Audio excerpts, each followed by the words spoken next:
সম্মানিত উপস্থিতি, এ পর্যায়ে আপনাদের সামনে মূল্যবান আলোচনা পেশ করছেন আজকের মাহফিলের সম্মানিত প্রধান মেহমান, বিশিষ্ট ইসলামিক চিন্তাবিদ, বাংলাদেশের শীর্ষ ইসলামিক স্কলার আব্দুল্লাহ আল আমিন, ঢাকা।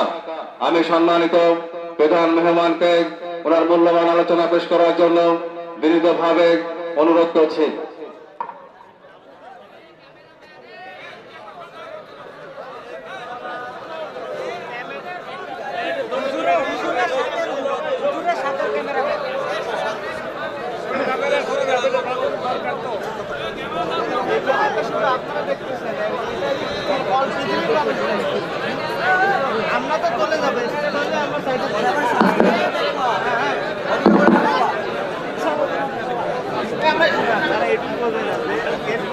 السلام عليكم ورحمة الله وبركاته.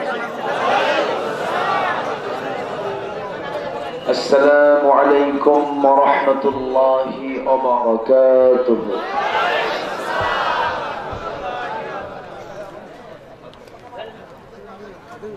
إن الحمد لله الأكرم الذي خلق الإنسان وكرم وعلمه من البيان ما لم يعلم.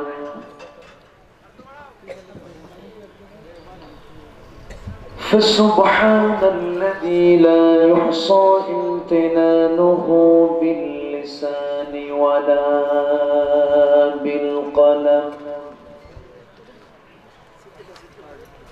نشهد أن لا إله إلا الله وحده لا شريك له، ونشهد أن سيدنا وحبيبنا ومولانا محمدا عبده ورسوله الذي أرسله بالحق بشيرا ونذيرا وداعيا إلى الله بإذنه وسراجا وقمرا منيرا.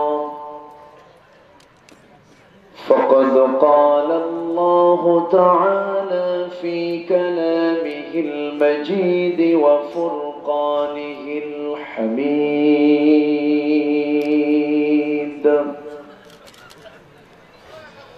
أعوذ بالله من الشيطان الرجيم.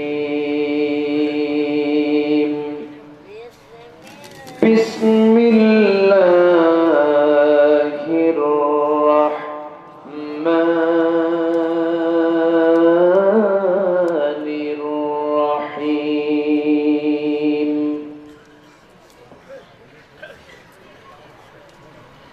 إن الذين آمنوا والذين هاجروا وجاهدوا في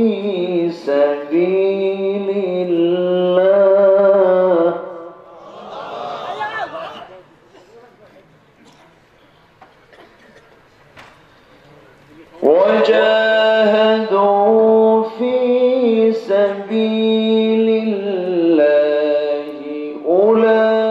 أولئك يرجون رحمة الله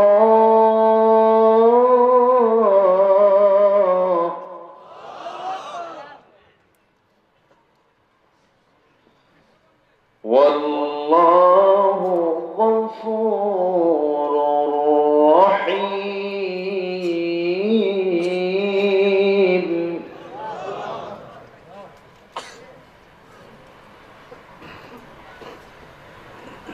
الله أكبر.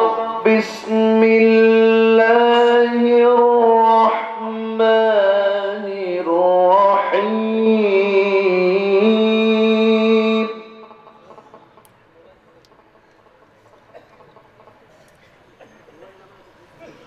إن الله وملائكته يصلون على النبي يا أيها الذين آمنوا صلوا عليه وسلموا تسليما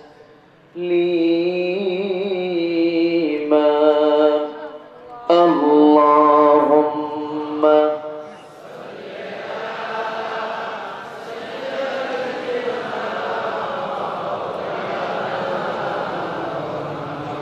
وعلى آله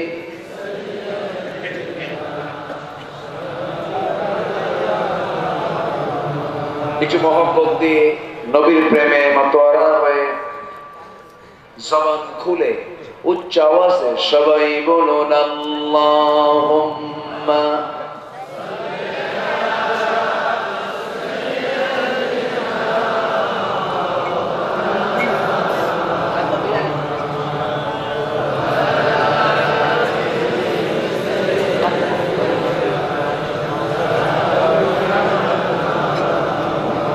হে রাসূল তুমি যে আমার হৃদয় বাগে বুলবুল তোমার প্রেমের নিগূঢ় ছোঁয়ায় তাই তো হয়েছি ব্যাকুল হৃদয় বাগে বুলবুল আল্লাহুম্মা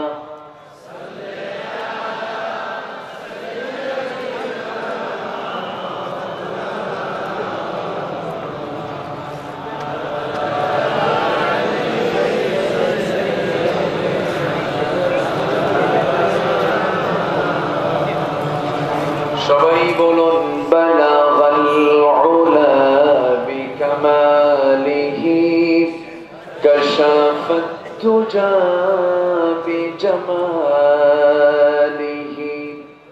হাসনাত জামিউ খিসালিহি সাল্লু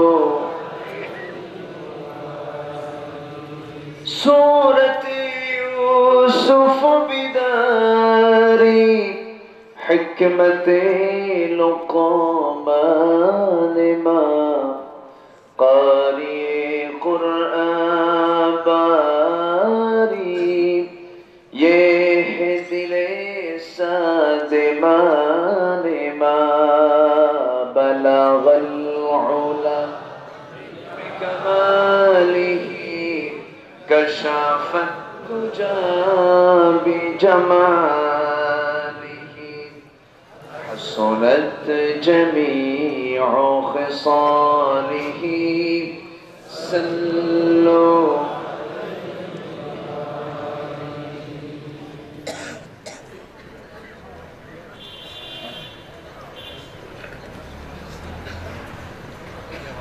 খুলনা অঞ্চলের বাগেরহাট জেলার রামপাল উপজেলার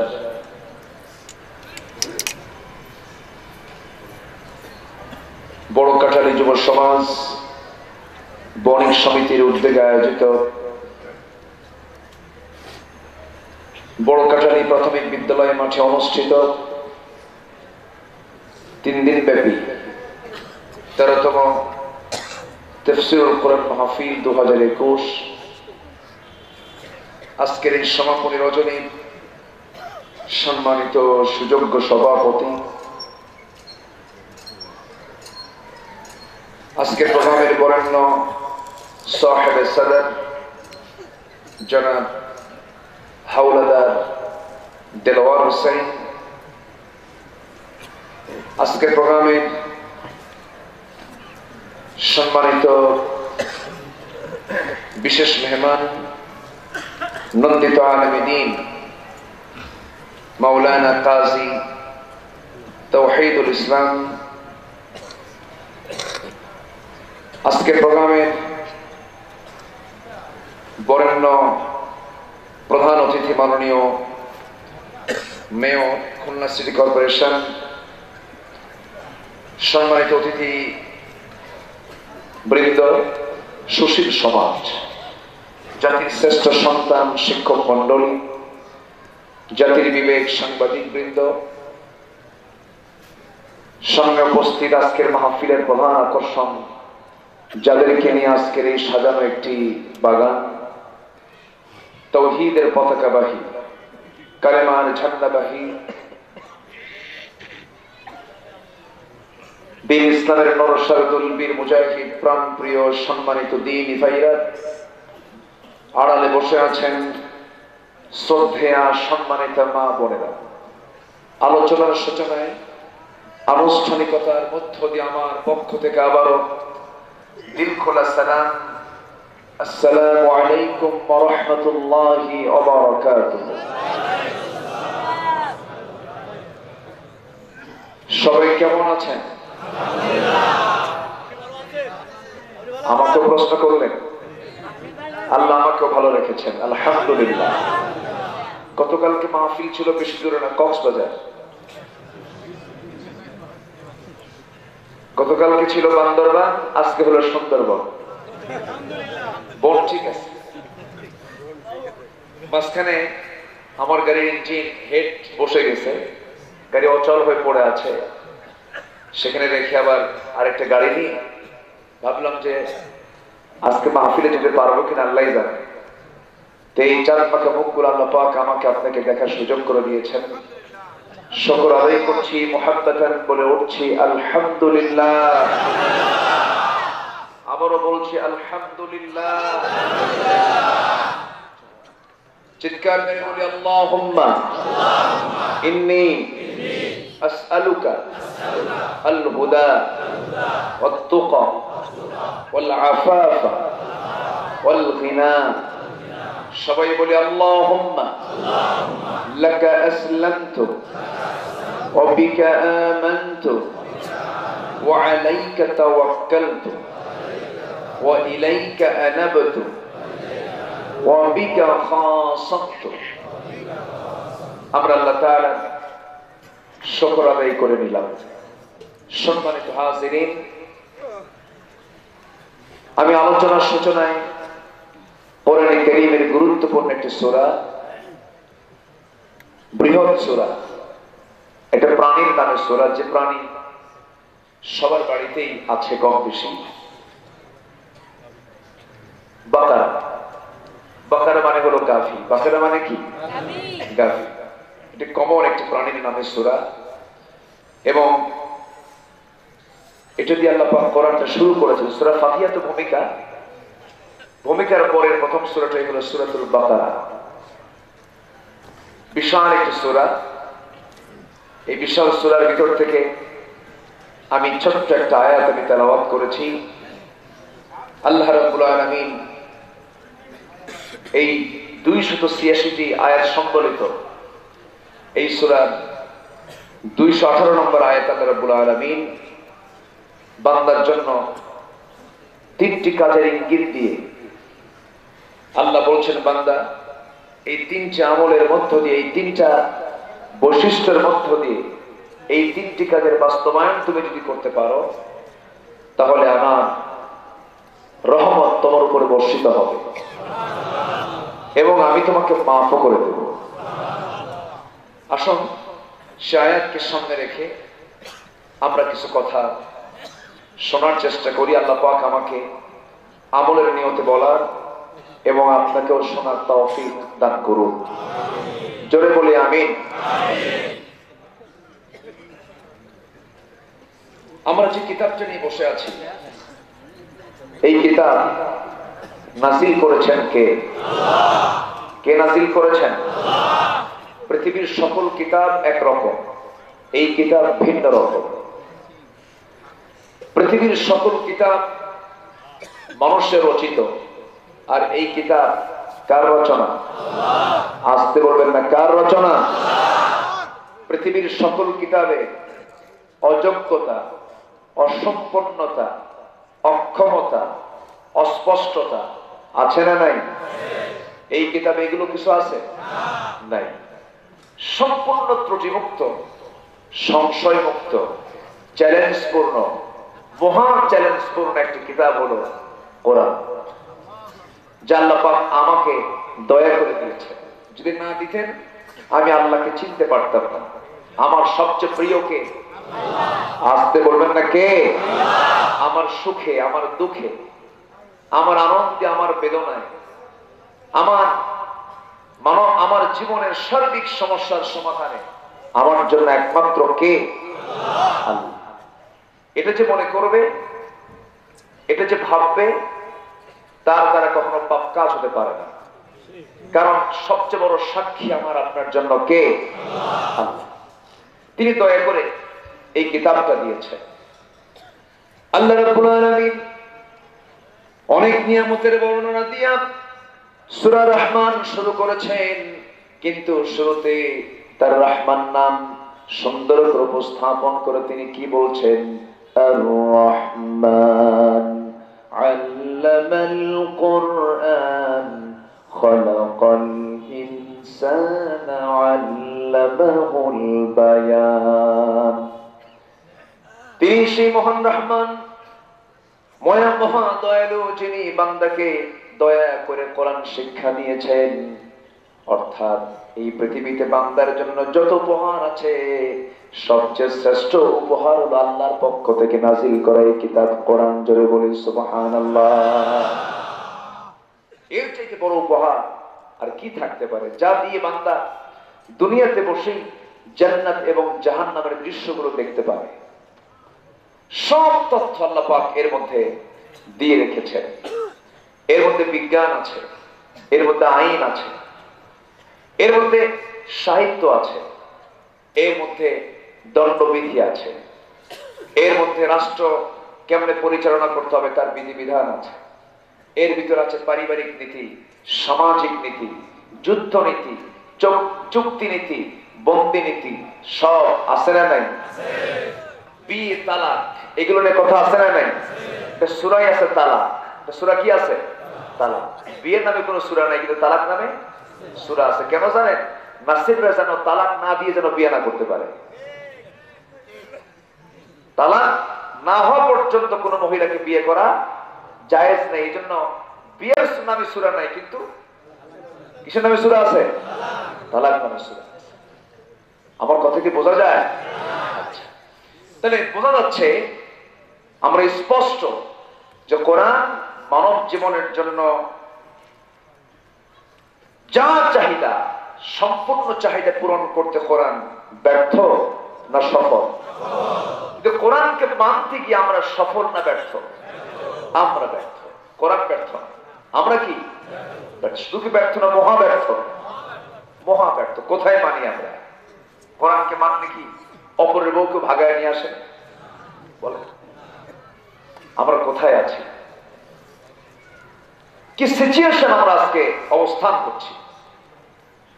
দেশের যে প্রচলিত আইন আছে, দেশের যে ল আছে, আর্টিকেল 494, আর্টিকেল 495, এই আর্টিকেল বলে দিচ্ছে যদি কোনো পুরুষ অপরের স্ত্রীকে যদি নিয়ে চলে আসে, তার শাস্তি হলো রায় তাকে 7 বছরের জেল দেবে। কোর্ট তাকে 7 বছরের জেল, সশ্রম কারাদণ্ডে দণ্ডিত করবে। আমি বিচারকদের কাছে বিনীত আরজ করব, দয়া করে এই সমস্ত অসামাজিক কাজে শক্ত বিচার করুন। আসতে কোন কেন? জোরে বলুন ঠিক কিনা? আজকে আপনি শক্ত বিচার করবেন না, আপনার বউ আরেকজন ভাগায় নিয়ে যাবে। কষ্ট পাচ্ছেন? এগুলো কি কথা বলার দরকার আছে না নাই? সম্মানিত ভাই, কথা আছে অনেক, আস্তে আস্তে করে বলবো। নদী যখন পার হয়ে আসছে, তাই না? অতএব কথা তো বলতেই হবে। জোরে বলি ইনশাআল্লাহ। খুবই সুন্দর মানুষ, রাম পাল, রামও আছে, পালও আছে। ঠিক আছে না? জি, খুবই সুন্দর। সম্মানিত ভাই, আল্লাহ রাব্বুল আলামিন এই কিতাবের মধ্যে সবকিছু বলে দিয়েছেন। আকাশের সূর্য নিয়ে কথা আছে না নাই? আবার এটাকে শুধু বিজ্ঞানী বই বললেও ভুল হবে, শুধুমাত্র এটাকে আইনের বই বললেও ভুল হবে। কেমন একটা কিতাব, সকল জ্ঞানের মূল নির্যাস আল্লাহ পাক এর মধ্যে রেখে দিয়েছেন। আমেরিকার নাসা কোরআন থেকে তথ্য চুরি করে।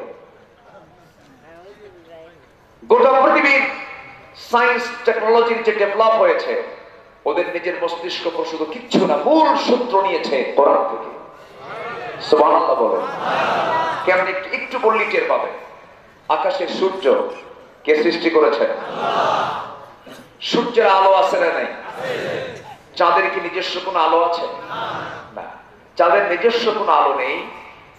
এটা আমরা বিজ্ঞান বই থেকে পেয়েছি। বিজ্ঞান বলতেছে যে চাঁদের নিজস্ব কোনো আলো নেই, সে আলো বিকিরণ করে, সে অন্যের আলোটাকে বিকিরণ করে। এটা আমরা বিজ্ঞান বই পড়েছি, কিন্তু আমরা কিন্তু অনেকেই জানি না এটা কোরআনে আছে না নাই। এটা অনেকে কিন্তু জানি না, কারণ আমরা তো ওইভাবে পড়ি নাই। আল্লাহ রাব্বুল আলামিন সুন্দর করে বলছেন, তাবারাকাল্লাযী জাআলা ফিস সামাই বুরুজাও ওয়া জাআলা ফীহা সিরাজাও ওয়া কমারাম মুনীরা। অতীব পবিত্রময় সেই মহান সত্তা যিনি আকাশে গ্রহ সমূহ সৃষ্টি করেছেন এবং তাতে রেখেছেন প্রদীপ্ত আলো, আলোকোজ্জ্বল সেই সূর্য এবং আলো বিকিরণকারী চাঁদ সেখানে সেট করেছেন। আলো বিকিরণকারী মানে হলো চাঁদের নিজস্ব কোন আলো নাই, অন্যের আলোতে আলোকিত হয়ে চাঁদ আলোকিত হয়।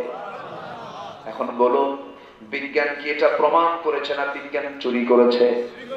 বলেন কি করছে? চুরি করছে। আমার ভাইরা, এইরকম করে আপনি 150-200 বছর ধরে গবেষণা করতেছে সৌরবিদরা, সৌরজগৎ নিয়ে গবেষণা চালাচ্ছে। সূর্য করে না চন্দ্র করে, পৃথিবী করে না সূর্য করে, এইরকম থিসিস এখনো চলতেছে। তাদের চিন্তা তো চলমান, তাদের গবেষণা চলমান, পরিবর্তনশীল। তাদের চিন্তার পরিবর্তন হয়ে যায়, গবেষণার পরিবর্তন হয়ে যায়, কোনটা করে কোনটা করে না এই চিন্তা এখনো শেষ হয় নাই। ওদের সূর্য করে না পৃথিবী করে, এই করতে করতে ওদের এখন মাথায় ঘোরে। অথচ আল্লাহ রাব্বুল আলামিন সুন্দর করে বলছেন, লাশ-শামসু ইয়ানবাগী লাহা আন তুদরিকাল কমারা ওয়ালাল-লাইলু সাবিকুন নাহার ওয়া কুল্লুন ফী ফালাকিন ইয়াসবাহুন। সূর্যের ক্ষমতা নাই চন্দ্রকে টপকে যায়, চন্দ্রেরও ক্ষমতা নাই সূর্যকে টপকে যায়। অর্থাৎ প্রত্যেক সৃষ্টি তার নিজ নিজ কক্ষপথে পরিভ্রমণ করছে, মানে সূর্য ঘরে, চন্দ্র ঘরে, পৃথিবীও ঘরে। জোরে বলে সুবহানাল্লাহ। বিজ্ঞান এগুলো প্রমাণ করে না, বিজ্ঞান কোরআন থেকে ধার করে চুরি করে। আর মুসলমান কোরআনকে নিয়ে গবেষণা করছে। ওরা তো সৌরজগৎ নিয়ে এই যে সাবমেরিন তৈরি করেছে, সাবমেরিন তৈরি হয়েছে কোরআনের একটা আয়াতকে সামনে রেখে। এখন এগুলো কথা বলতে গেলে তো অনেক লম্বা হয়ে যায়। বিমান আবিষ্কার হয়েছে সূরা ফিলকে রিসার্চ করে। এরকম করে জ্ঞান বিজ্ঞানে পশ্চিমারা এগিয়ে এসেছে, কোরআনটাকে তার একভাবে রিসার্চ করছে, গবেষণা চালাচ্ছে। আর মুসলমানদের গবেষণা ফলাফল কি জানেন? মুসলমান গবেষণা করে হলো রাসূল নূরের তৈরি না মাটির তৈরি? কি কথা কি বুঝতেছেন? তারাবির নামাজ 1 রাকাত না 3 রাকাত? কি বলে, বেতের নামাজ 1 রাকাত না 3 রাকাত? তারাবি নামাজ 8 রাকাত না 20 রাকাত? এরপর ফরজ নামাজের পরে মোনাজাত করবো কি করবো না? এরপরে হাত বুকে বাঁধবো না নাভিতে বাঁধবো? এগুলো আছে না নাই? ঈদের জামা 12 তকবীর না 6 তকবীর? আচ্ছা, এগুলো কি দিনের কোনো বড় কোনো বিষয়? আসতে বলবেন না, বড় কোনো বিষয়? একজন বললেন নাবিতে হাত বাঁধা জায়েজ নাই, বুকে হাত বাঁধা জায়েজ, নাবিতে হাত বাঁধা হারাম। আরেকজন বললেন না, বুকে হাত বাঁধা হারাম, নাবিতে হাত বাঁধা জায়েজ। এখন দুটোই হারাম হয়ে গেল। এখন সলিমুদ্দিন নামাজ পড়তেছে, এখন আর হাত রাখার জায়গা পায় না, হাত রাখবে কোথায়? দুটোই তো হারাম হয়ে গেছে। কি গবেষণা দেখেন, গবেষণার ঠেলায় এখন সলিমুদ্দিন নামাজ পড়তে নিয়ে যেহেতু স্থান পাচ্ছে না, বুকও হারাম, নাবিত হারাম। আল্লাহু আকবার, কপাল কোথায় নিচ্ছে? এই হচ্ছে আমাদের অবস্থা। মুসলমান আজকে প্রকৃত জ্ঞান গবেষণায় এগিয়ে না পিছিয়ে? বলুন, এগিয়ে না পিছিয়ে? পিছিয়ে। সম্মানিত ভাইয়েরা, সম্মানিত বন্ধুগণ, আজকে যদি কোরআনটাকে আমরা সত্যিকার অর্থে আঁকড়ে ধরতাম, আজকে স্পেন মুসলমানদের হাত ছাড়া হয় না। স্পেন তো মুসলমানদের ছিল, সাহাবীরা স্পেনকে বিজয় করেছেন। আজ মুসলমান যদি 56টি মুসলিম রাষ্ট্র যদি আজকে একটা প্ল্যাটফর্মে আসতো, তাহলে মুসলমানদের এই ভীরুতা থাকতো না। মুসলমানদের এই ভীরুতার কারণে আজকে আমরা, আমাদের ভীরুতার কারণে আজকে আমরা রোমকে হারিয়েছি, স্পেনকে হারিয়েছি। ভারত শাসন করেছে আমরা 1000 বছর ধরে, সেই ভারতটা আমরা হাতছাড়া করে ফেলেছি। এরকম করে কাপুরুষতা, ভীরুতা নিয়ে যদি চলতে থাকি, সামনে আরো কিছু থাকবে না। আসতে বলবেন না, জোরে বলুন ঠিক কিনা? মুসলমান চুপ থাকবে না, কথা বলবে? চুপ থাকবে না, কথা বলবে? চুপ থাকা হলো নীরব ঘাতকতা। এই বাংলার স্বাধীন সর্বশেষ নবাব হলেন সিরাজউদ্দৌলা। যখন তাকে লর্ড ক্লাইভরা তাকে যখন ধরে নিয়ে যাচ্ছিল, হাত পা বেঁধে যখন তাকে নিয়ে যাচ্ছিল জনতার সামনে দিয়ে, জনতা এই দৃশ্যগুলো দেখতেছিল, লক্ষ লক্ষ জনতা চোখের পানি ফেলে ফেলে কাঁদে সিরাজউদ্দৌলার জন্য। লর্ড ক্লাইভ বলে, সেদিন যদি উপস্থিত জনতা একটা করে, শুধু একটা ঢিল হাতে নিয়ে একটা করে ঢিল যদি ছুটতো, সিরাজউদ্দৌলার পতন কেউ ঠেকাতে, সিরাজউদ্দৌলার বিজয় কেউ ঠেকাতে পারে না। কিন্তু মুসলমান সেদিন, এই জাতি সেদিন কথা বলেছে না চুপ থেকেছে? চুপ থেকেছে। আমরা চুপ থাকবো না। অনেক থেকেছি, অনেক হারিয়েছি, সামনে কথা বলবো। কাকে সাক্ষী রেখে? আসতে বলবেন না, কাকে সাক্ষী রেখে? আমার প্রাণ কে দিয়েছেন? আমার কথা বলার শক্তি কে দিয়েছেন?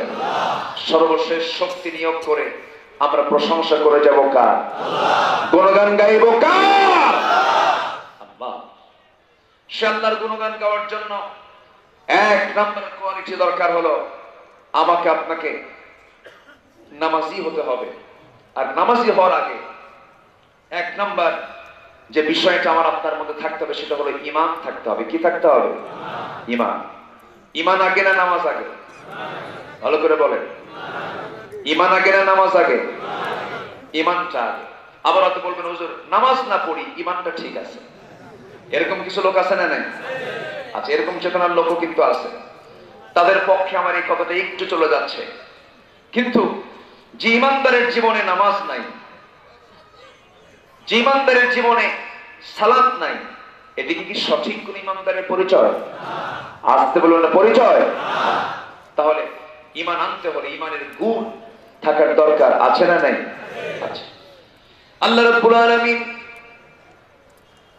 বান্দাকে 3টা কাজের কথা বলে দিলেন। ইন্নাল্লাযীনা আমানু ওয়াল্লাযীনা হাজারু ওয়াজাহাদু ফি সাবিলিল্লাহ উলাইকা ইয়ারজুনা রাহমাতাল্লাহ ওয়াল্লাহু গফুরুর রহিম। জোরে বলুন আল্লাহু আকবার। ইন্নাল্লাযীনা, নিঃসন্দেহে, আল্লাযীনা, যারা, আমানু, যারা ঈমান আনবে।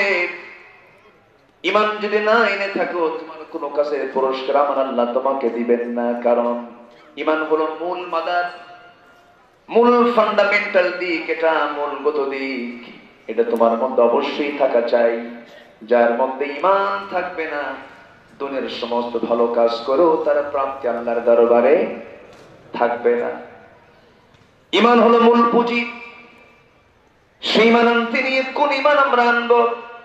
আল্লাহকে মানলাম, রাসূলকে মানলাম না, রাসূলকে মানলাম, কিতাবকে মানলাম না, কিতাবকে মানলাম, ফেরেশতাকে মানলাম না, ফেরেশতাকে মানলাম, আখিরাতকে মানলাম না, তা হবে না।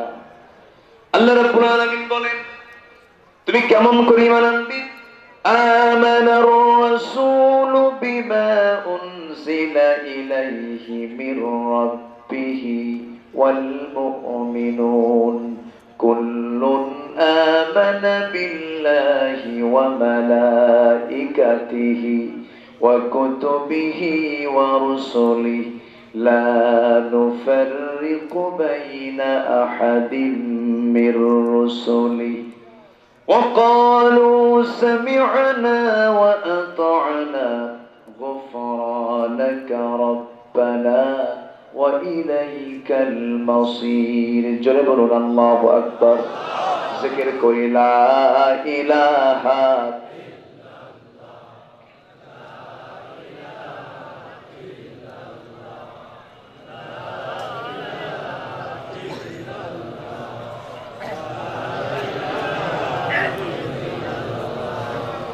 لا إله إلا الله محمد رسول الله صلى الله عليه وسلم. ঈমান আনতে গেলে আরো কিছু কন্ডিশন কথা আল্লাহ রাব্বুল আলামিন এই সূরা বাকারার শুরুর দিকে বলে দিলেন। যারা পারেন ঠোঁট মিলিয়ে মিলিয়ে বলুন, সবটা পেয়ে যাবেন।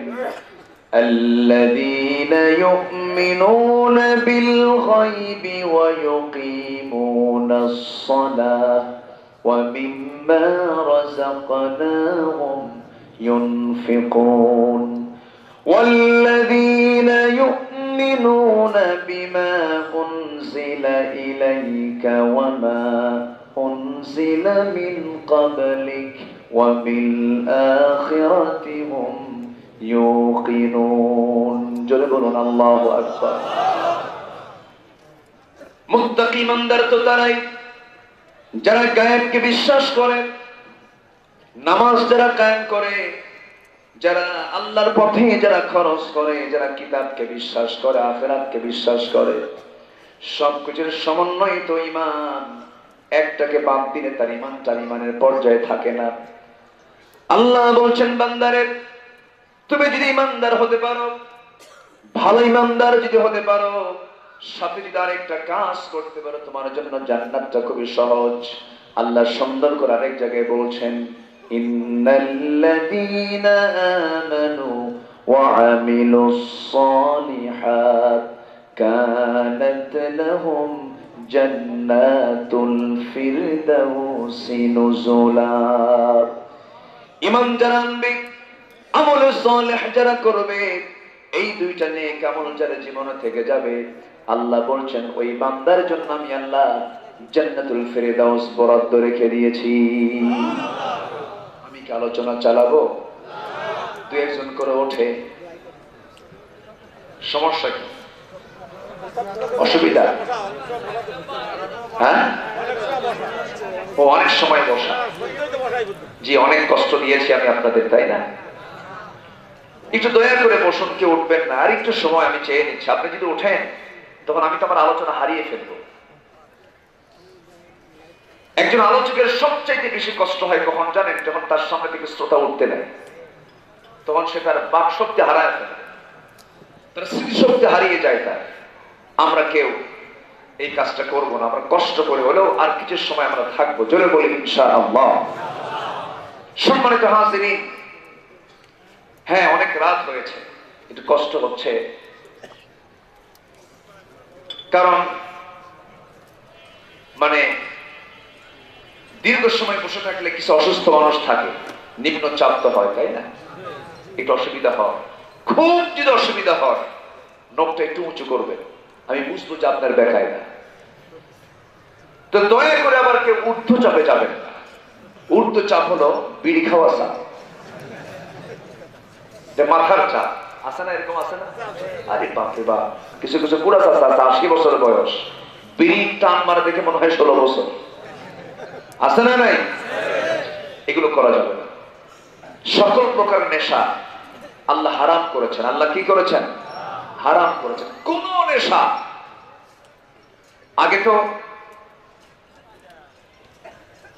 আগে তো মানুষ ছোট থেকেই শুরু করে। বোতল তো আগে নেয় না। আগে কি বোতল নেয়? আগে ঢালে না, আগে টানে। আগে ঢালে না, আগে কি করে? টানে, এরপরে ঢালাঢালি শিখে। এজন্য ছোট থেকেই আমাদেরকে পরহেজ থাকতে হবে। আমরা নেশাকে নিজের জীবন থেকে মাইনাস করবো। জোরে বলি ইনশাআল্লাহ। পুরো মানুষ যারা আছেন পান খান, পানটা আপনার জন্য বানায়, আপনি খান, পরিমিত খান। দুটা তিনটা খাবারের পর দুই একটা খেলেন আপনি, ঠিক আছে, আপনি খেতে পারেন। কিন্তু পানের সাথে আবার হাকিমপুরি রহমতুল্লাহ আলাইহি কেন আছে? এটা আছে। পানের সাথে আবার বাবা জর্দা মুদ্দাসিল্লাহুল আলী কেন? এগুলো খাবেন কেন? এগুলো খাওয়া যাবে না।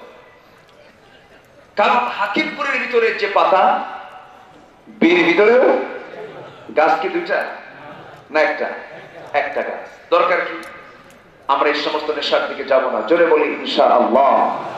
আর জোরে বলি ইনশাআল্লাহ। সম্মানিত ভাই, আমরা ঈমান আনবো, ঈমান আনার মতো। আরেক জায়গায় আল্লাহ পাক সুন্দর করে বান্দাকে ডাক দিচ্ছে।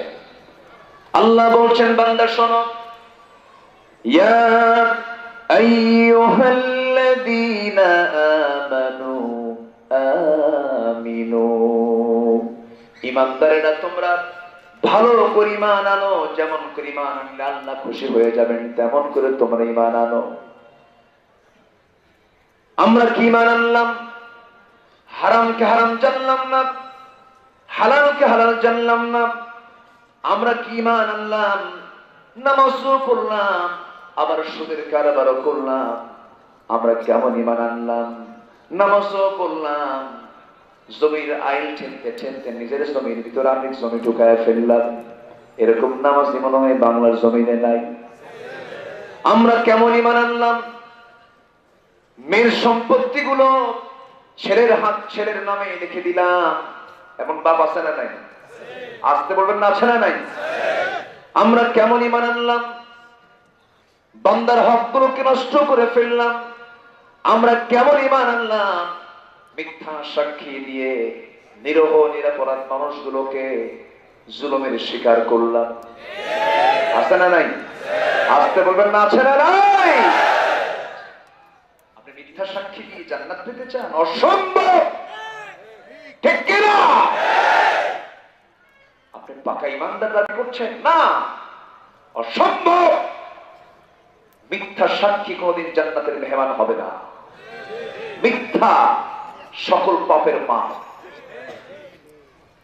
আল কিযবু উম্মুল খাতিআত। মিথ্যা হলো সকল পাপের জননী। সে মিথ্যা আজকে আছে না নাই? আসতে বলবেন না, আছে না নাই? সকল জায়গায় আজকে মিথ্যা রাজত্ব চলছে। মুসলমানরা আজকে মিথ্যা কথা বলে। সম্মানিত ভাইরা, বান্দা যখন সকাল করে, ঘুম থেকে উঠে যখন সকাল হয়ে যায়, ইযা আসবাহা ইবনু আদম ফাইন্নাল আ'দা'a কুল্লা শাইইন তাগফুরু লিসান ইত্তাকিল্লাহা ফীনা ফাইন্নামা নাহনু বিক ফাইন ইসতাকামতা ইসতাকামনা ওয়া ইন ইয়া'ওয়াজাজতা আ'ওয়াজাজনা। প্রত্যেকদিন সকালবেলা আমার দেহে প্রত্যেকটা অঙ্গ প্রত্যঙ্গ সব আসে জিহ্বার কাছে। কার কাছে আসে? জিহ্বার কাছে এসে বলে, জিহ্বা তুমি যদি ঠিক থাকো আমরা ঠিক, আর তুমি যদি বেঠিক হও আমরাও বেঠিক। আমরা কি জিহ্বার লাগাম নিয়ন্ত্রণ করতে পেরেছি? আসতে বলবেন না, পেরেছি? পারি নাই। যার জিহ্বা নিয়ন্ত্রণে নাই তার ঈমান কেমনে নিয়ন্ত্রণে থাকবে? আমরা এগুলোর মধ্যে ঈমান আছে না নাই? আছে। সম্মানিত ভাইয়েরা, সম্মানিত বন্ধুগণ, আল্লাহর পরামর্শ সুদ খেও না। অসুখ হলে আমরা চলে যাই ডাক্তারের কাছে, ডাক্তার পরামর্শ দিয়ে দেয় ঘন ঘন পেশাব করা। কিসের লক্ষণ বলেন? বুকের বাম পাঁজরের বাম স্তনের নিচে ব্যথা করা, হার্টের সমস্যা, হার্ট ডিজিজ, হৃদরোগের কারণ। ডাক্তার বলে দিলেন 60 ক্রস করেছে, আজকের থেকে আপনার আর চিনি খাওয়া যাবে না। ঘটনা কি?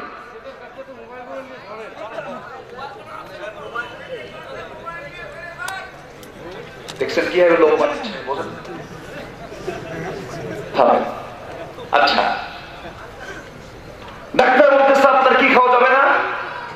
চিনি খাওয়া যাবে না। আপনার বুকের হার্ট ব্লক ধরা পড়েছে, আজকে থেকে আপনার গরু গোশত খাওয়া যাবে না। সামনে সিনার গোশত ভুনা করে রাখছে, চোখ শুধু বারবার যায় ভুনার দিকে, জিহ্বা লাফায়, খাওয়ার কোনো কায়দা নাই। খেলেই যে ব্লক হবে, খায় না। চিনি খায় না। চিনি ছাড়া চা তো খুব মজা লাগে নাকি? স্বাদ লাগে?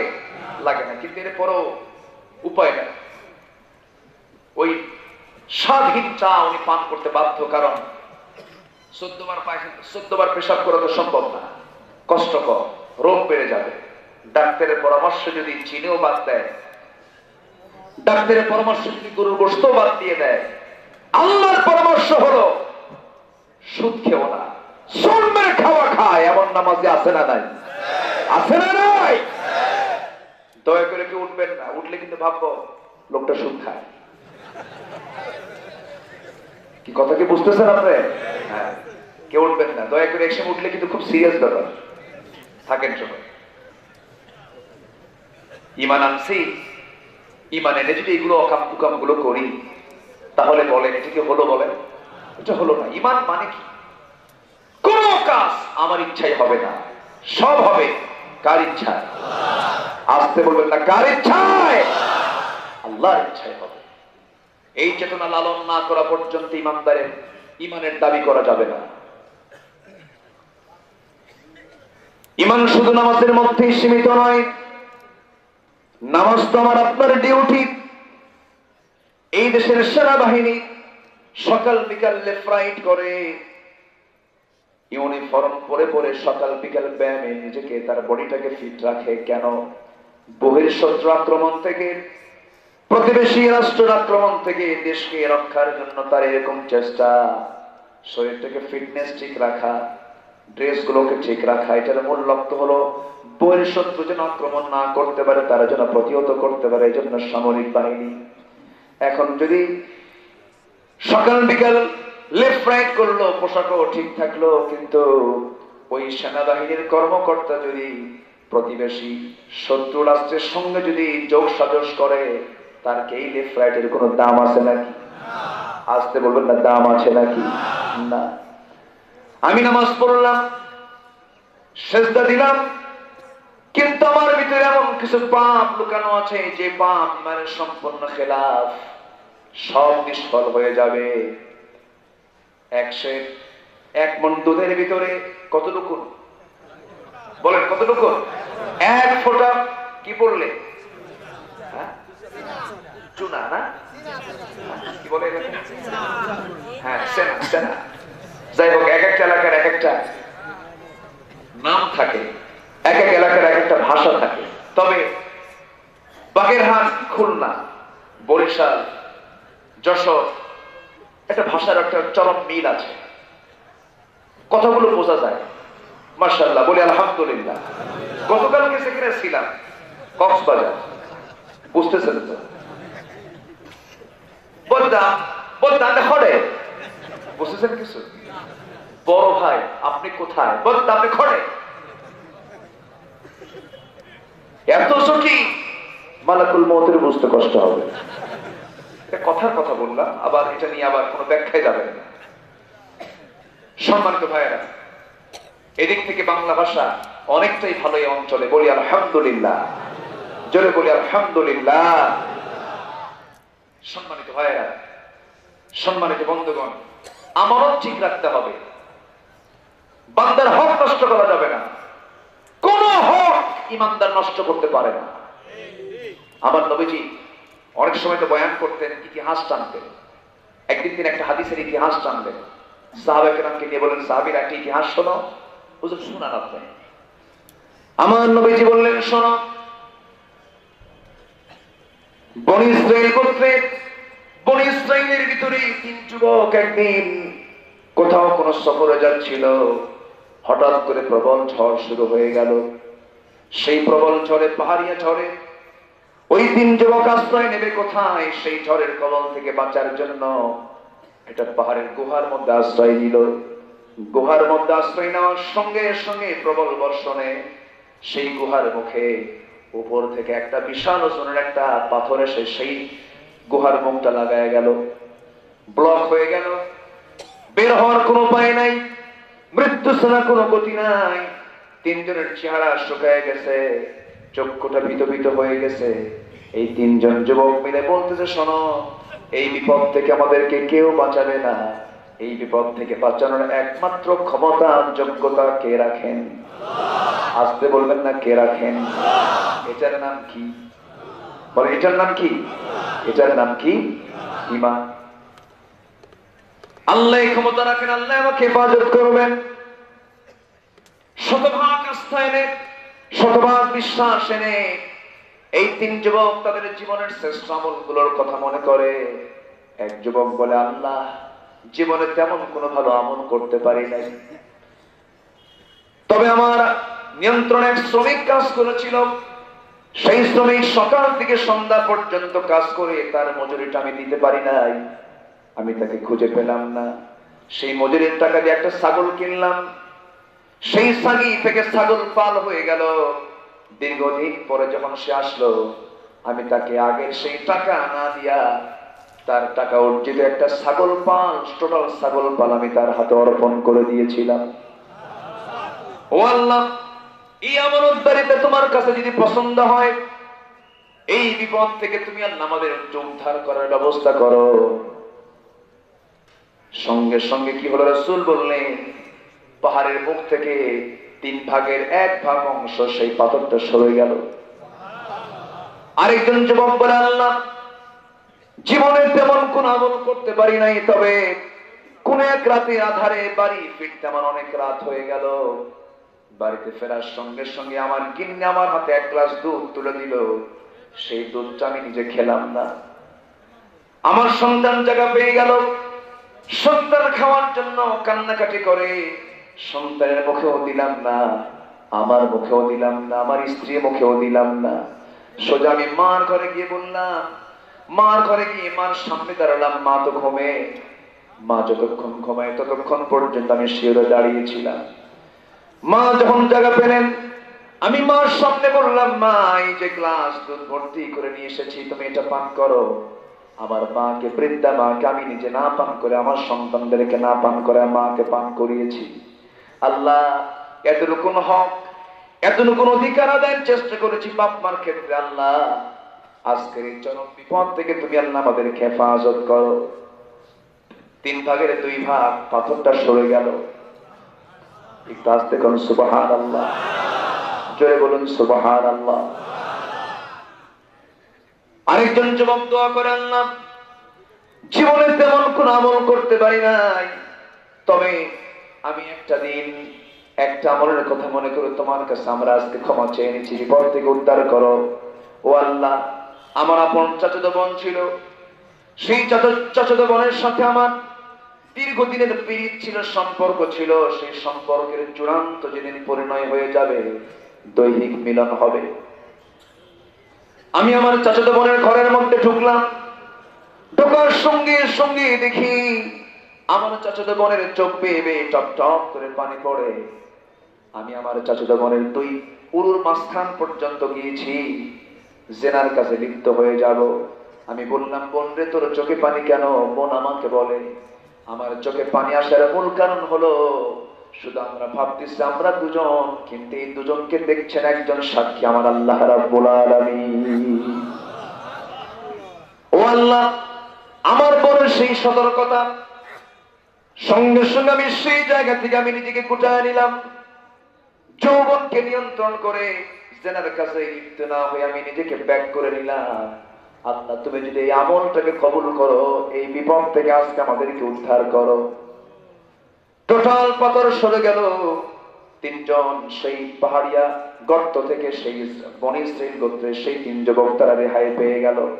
আমার ভাইরা, নবীজি বুঝালেন তিনটে বিষয় জায়গায় বুঝালেন। একটা হলো পিতামাতার হকের ব্যাপারে কথা বললেন, নাম্বার 2 হলো আমানতদারিতার ব্যাপারে কথা বললেন, নাম্বার 3 হলো যুবক যৌবন নিয়ন্ত্রণ করার দরকার আছে না নাই, এই জায়গায় ঈমান আছে না নাই।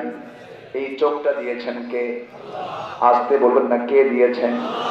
এই চোখের মধ্যে কালার দিয়েছেন কে? এই চোখের মধ্যে কর্নিয়া দিয়েছেন কে? চোখের মধ্যে পানি আছে না নাই? এই পানি কিসের পানি? জীবনের পানি নাকি? ঘামের পানি একরকম, চোখের পানি একরকম। ঘামের পানি যদি চোখের মধ্যে ঢোকে তখন কেমন লাগে? জলাজলি শুরু হয়ে যায়।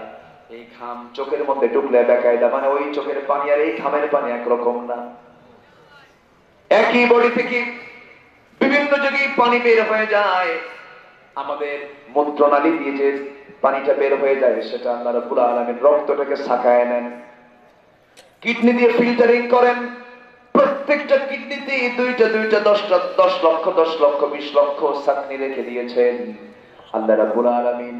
এত সুন্দর করে বানিয়ে দিয়েছেন। বান্দা, কি সুন্দর তোর চোখটা আমি বানায় দিলাম। শুধু চোখ বানায় ছাড়া দিলাম না, এই জমিনে চলতে গিয়ে কত ভাইরাস তোর চোখে অ্যাটাক করবে, এই জমিনে চলতে গিয়ে কত ধুলাবালি তোর চোখের মধ্যে ঢুকবে। এই ধুলাবালি থেকে বাঁচানোর জন্য আমি আল্লাহ স্থায়ী সেখানে পানি বন্দোবস্ত করে দিয়েছি। সেই পানি যদি এই পানি হতো, শীত প্রধান দেশে লোকের চোখের পানিগুলো বরফ হয়ে যেত, চোখ নষ্ট হয়ে যেত। আল্লাহ রাব্বুল আলামিন এমন পানির বন্দোবস্ত করে দিয়েছেন, চোখের পিছনে এমন একটা মেশিন দিয়েছেন, ওই মেশিন দিয়ে এমন পানি আল্লাহ রাব্বুল আলামিন প্রসেসিং করে বের করেন।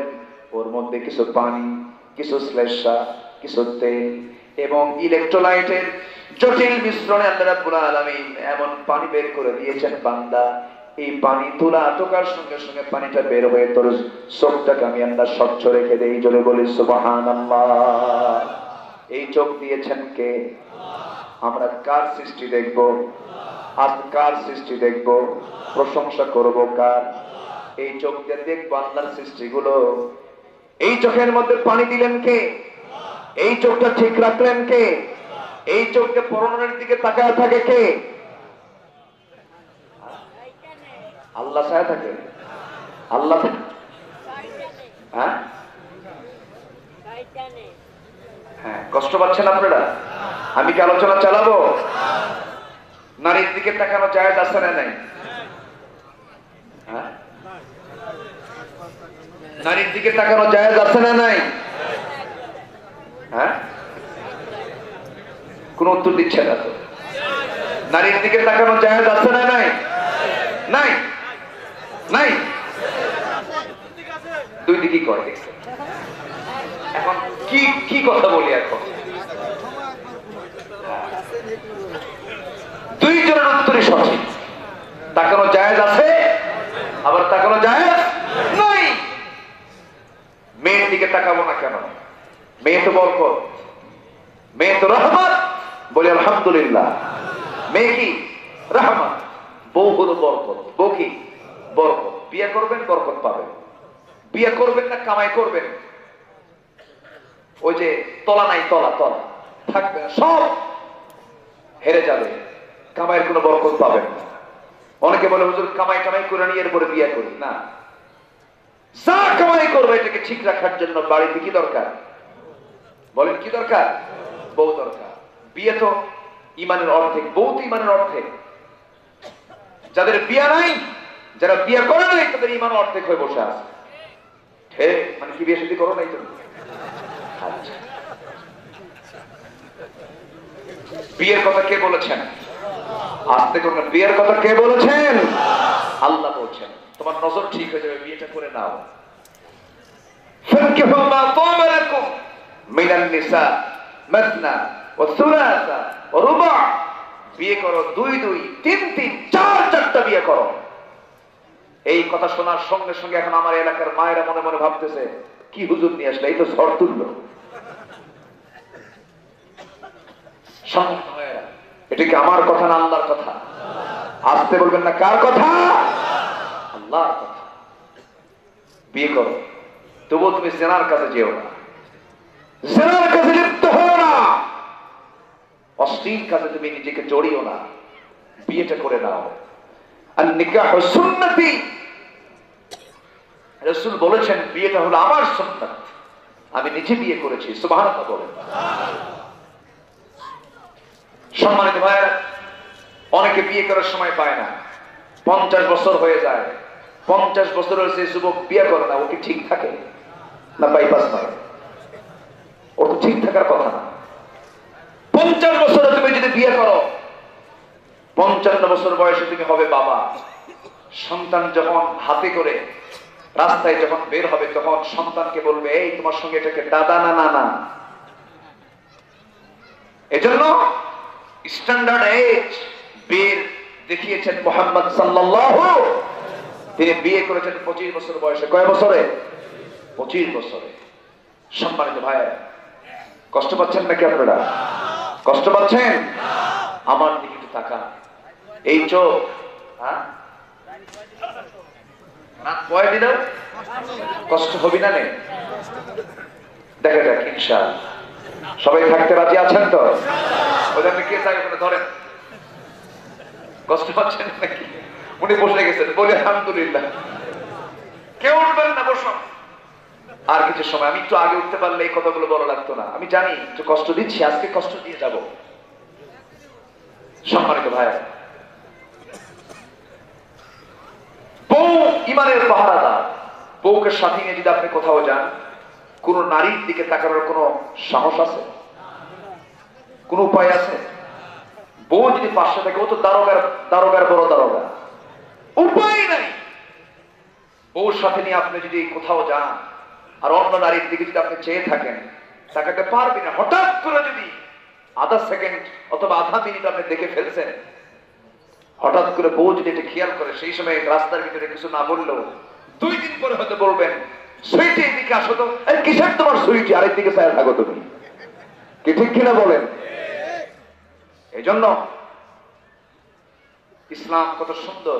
ইসলাম চায় অবৈধ সম্পর্ক না বৈধ সম্পর্ক? অবৈধ না বৈধ? বৈধ সম্পর্ক ইসলাম চায়। এখানে ঈমান আছে না নাই? আসতে বলবেন, ঈমান আছে না নাই? ঈমানের সঙ্গে গোটা জীবন জড়িত। ঈমানের সঙ্গে গোটা জীবন অঙ্গাঙ্গী ভাবে জড়িত। ঈমান যখন আনবো আমি, সেই সময় আমার প্রতিটি কাজকর্ম হতে হবে কার নিয়ম মাফিক? আল্লাহর নিয়ম মাফিক। ঈমান যখন আনবো আমি, বান্দা তার বান্দার ইচ্ছাই চলতে পারবে না। বান্দা চলবে আল্লাহর আইনে, বান্দা চলবে আল্লাহর বিধানে। কিন্তু ঈমান যখন আনলাম, ঈমান আনার সঙ্গে সঙ্গে ঈমান ধ্বংস করার জন্য কিছু ক্যান্সার আছে না নাই? আসতে বলবেন না, ক্যান্সার আছে না নাই? ঈমানের 1 নাম্বার ক্যান্সার হলো শিরকের কাজ করা। শিরকের কাজ বুঝে আমার দেশে নাই। এই যে গত ফেব্রুয়ারি চলে গেল, এই ফেব্রুয়ারি 1 থেকে 14 তারিখ পর্যন্ত ফেসবুক খুললে শুধু দেখা যায় ভালোবাসা, ভালোবাসা, ঠিক কিনা? আর 14 তারিখ পার হওয়ার পর শুধু টেলিভিশন খুললে দেখা যায় মাতৃভাষা, মাতৃভাষা, ভালো কথা। মাতৃভাষার জন্য যারা জীবন দিলেন, ঈমানি হালাত নিয়ে যারা দুনিয়া থেকে বিদায় নিলেন, আমরা তাদের রূহের মাগফিরাত কামনা করি। আমরা তাদের জন্য আল্লাহর কাছে দোয়া করি, আল্লাহ তুমি তাদেরকে পুরস্কার দিয়ে দাও। কিন্তু তাদেরকে অতি মহব্বত করতে যে চায়, আমি যদি কোনো শিরকের কাজে জড়িয়ে ফেলি, আমার ঈমান থাকলো না, চলে গেল। বলেন বলেন বলেন বলেন, ঈমানটা চলে গেল। আপনি খালি পায়ে কেন যাবেন? আপনি কেন ফুল নেবেন? কোন কবরে যদি ফুল দেওয়া জায়েজই হতো, আমার জীবনের সকল কিছুর মডেল হচ্ছেন মুহাম্মদ সাল্লাল্লাহু আলাইহি ওয়াসাল্লাম। একটু হৃদয় থেকে বোঝার চেষ্টা করবেন, ভুলটাকে ভুল জানতে হবে আমাদের। ভুলটাকে যদি জোর করে যদি প্রমাণ করে এটাই রাইট, এর চাইতে চরম মূর্খতা এই জমিন আর নাই। আপনি ভুলটাকে প্রমাণ করবেন না সঠিকভাবে, ভুলটাকে ভুল বলবো আমি, শুদ্ধটাকে শুদ্ধ বলবো আমি। এটাই হচ্ছে আমার মনুষ্যত্বের পরিচয়। মূর্খতা নিয়ে চলা যাবে না। যদি ফুল যদি কোনো কবরে দেওয়া, কোথাও ফুল যদি দিয়ে যদি স্মৃতিচারণ করা যদি জায়েজ হয়ে যেত, পৃথিবীর গোটা সমস্ত ফুলগুলো টনকে টন ফুলগুলো গিয়ে আমার নবীর কবরে জমা হয়ে যেত। আসতে কোন কেন ঠিক কিনা? বাগের হাটে শুয়ে আছেন কে? কে শুয়ে আছেন? খান জাহান আলী রহমতুল্লাহ আলাইহি। আমি একদিন রাস্তার ধারে কবরটা পেলাম, ভাবলাম আজকে একটু যাই, কবরটা জিয়ারা করে যাই। কবর পেলে তো আসসালামু আলাইকুম, আসসালামু আলাইকুম ইয়া হালাল কবুল, এটা বলতে হয়। রাসূল এই সালামটা শিখিয়েছেন। তো ভাবলাম একটু ভিতরে ঢুকবো, জুতা হাতে নিয়েছি। ভিতরে ঢুকতে নিয়ে দেখি সেখানে একটা খাদেম। খাদেম তো না, তাজা সন্ত্রাস আছে না নাই? জুতা হাতে নিয়ে ভিতরে ঢোকা মাত্র আমার দিকে তাকায় আছে, এরকম গরুর মতো চোখ বানায়। বললাম তুমি কি বলতে চাও? জুতা হাতে কেন? মাজারের অসম্মান হয়ে যাচ্ছে, জুতা বাইরে রাখো। এক ধমক মানল। আমি বললাম ভাই জুতা বাইরে রাখবো কোথায়? জুতা বাইরে রাখার তো জায়গা নেই। জুতা যদি চুরি হয়ে যায়, চুরি হলে আমার কি করার আছে? তুই তো চোর, ঠিক কিনা? আমার নবীর কবর জিয়ারা করলাম হাতে জুতা নিয়ে, জুতার ব্যাগের মধ্যে জুতা রেখে নবীর কবর জিয়ারা করলাম। সেখানে কেউ কিছু বলে না। জুতা তো একটা পোশাক, জুতা একটা কি পোশাক, এটা একটা ড্রেস, পার একটা পোশাক। এটা যদি এটা পায়ে থাকে, কিন্তু এটা যদি পবিত্র থাকে, জুতা পায়েও নামাজ হবে কিনা বলেন? মোজা পায়ে নামাজ হয় না? জুতা যদি খুব সফট হয়, খুব নরম হয়, জুতা দিয়েও তো নামাজ হবে। বলতেছে যে আমারে জুতা রেখে আসো। আমি বললাম তুই তো জুতা চোর। সম্মানিত ভাইয়েরা, খান জাহান আলী রহমতুল্লাহ আলাইহি যদি বেঁচে থাকতেন, আর যদি এইরকম সন্ত্রাসকে তিনি দেখতেন, জব করতেন, এদেরকে জব করতেন, ঠিক কিনা? সিলেটে শুয়ে আছেন শাহজালাল ইয়ামিনী রহমতুল্লাহ আলাইহি। একদিন কাজ দিয়ে যাচ্ছিলাম, ভাবলাম একটু সালামটা দিই। উপায় নাই, দেখি সালার চট পড়ে মোষ একখান বাঁকা করে। সে মোষগুলো কি হাইব্রিড জাতের মোষ, 2-2.5 ইঞ্চি মোটা। শয়তান দেখতে ওইরকমই, বুঝলেন? শয়তান দেখার জন্য ওইরকম লোকের দিকে তাকালে মনে হবে শয়তান এরকমই দেখতে। সালার চট পড়ে আছে, হাসেও না কান্দেও না, আছে না নাই? কিছু কিছু পাগল গিয়ে তাদেরকে ধর্ণা দেয়। এক কথায় শেষ করে দিচ্ছি, একজন অসামাজিক, ব্যক্তিত্বহীন, বেনামাজি, পাগল, উম্মাদ, মস্তিষ্ক বিকৃত কোন মানুষ কখনো আল্লাহওয়ালা হতে পারে না। কি কথা কি বোঝা গেল? কোন পাগল আল্লাহর ওলি হয় না। এই বিশ্বের সেরা ব্যক্তিত্ব ছিলেন মুহাম্মদ সাল্লাল্লাহু আলাইহি ওয়াসাল্লাম। তার চাইতে মহামানব আল্লাহর নৈকট্য হাসিল করেছেন এমন কোন দ্বিতীয় মানব পৃথিবীতে আছে? তার কি বউ নাই? তার কি সংসার নাই? তার কি চাকরি নাই? তার কি ব্যবসা নাই? তার কি রাষ্ট্র নাই? তার কি যুদ্ধ নাই? সব তো ছিল। সব কিছু ঠিক রেখেই হতে হবে শ্রেষ্ঠ মানুষ, ঠিক কিনা? সম্মানিত ভাইরা, এই সমস্ত মাজারে গিয়ে অনেকে গরু নিয়ে যায়, যায় নাকি? এলাকায় যায় কিনা জানি না। গরু নিয়ে যায়। যে দরবারে গরু নিয়ে যায় সে আরেক বলদ বলদ। যে ছাগল নিয়ে যায় সে গ্রাম ছাগল। আপনি দরবারে নিয়ে যাবেন কেন? আপনার প্রতিবেশী বিধবা নাই? আপনার প্রতিবেশী এতিম আছে না নাই? এতিমের মুখে খাবার তুলে দাও, আল্লাহ তোমার মুখে জান্নাতের খাবার তুলে দিবে। বিধবার হাতে একটা গরু কিনে দাও, আল্লাহ তোমাকে রসিলায় জান্নাত দিয়ে দিবে। আসল জায়গায় দাও, নকল জায়গায় দাও। আল্লাহর ধন রসুলকে দিয়া, আল্লাহ গেছে গায়েব হইয়া। এই ওয়াজগুলো করো না, সোজা করো দরকারি বেয়াদবদের, ঠিক কিনা? কষ্ট পাচ্ছেন? আলোচনা করব, কথাবার্তা বলবো। সম্মানিত বন্ধুগণ, এই সমস্ত কিছু দরবার আছে। ঢাকাতে তো একটা দুষ্ট মরছে, কি যেন মরছে, কি নাম জানা? দেওয়ানবাগি। হ্যাঁ, এক বেয়াদব মারা গেছে। তার পেটটা কত বড় জানেন? কোলাকুলি হবে না, উপায় নাই। মাঝখানে ভারত বাংলাদেশের সীমানার প্রাচীর, 220 কেজি ওজন তার, ছোট মোটো হাতি। সে বলতো তার বউ নাকি ফাতেমা, তার ছেলে নাকি হাসান হোসাইন। এই দুষ্ট মরছে। দুষ্টের কিছু আওলাদ আছে না নাই? আসতে বলবেন না, আছে না নাই? পৃথিবীতে কোন মানুষ মানুষকে সেজদা দেবে? কোন মানুষ মানুষকে সেজদা দিতে পারে? কোন মানুষ কোন মানুষের পায়ে সেজদা দিতে পারে? এই সমস্ত দরবারগুলোতে আছে না নাই? পীরকে সেজদা দেয়, ইমান থাকবে না। ছোট্ট একটি ইতিহাস মনে করলো, আমার নবীর ইতিহাস। আমার নবীজি কখনো সেজদা নিয়েছেন না। নবীর সামনে এক পাহাড়ি উট এসে সেজদা দিচ্ছে রাসূলকে। সাহাবীরা বললেন, ইয়া রাসূলুল্লাহ, আমার একটু সেজদা দেই। রাসূল বললেন, পৃথিবীতে কোনো মানুষ মানুষকে সেজদা দিতে পারে না। এই মস্তক একমাত্র কার জন্য? আসতে বলবেন না, কার জন্য?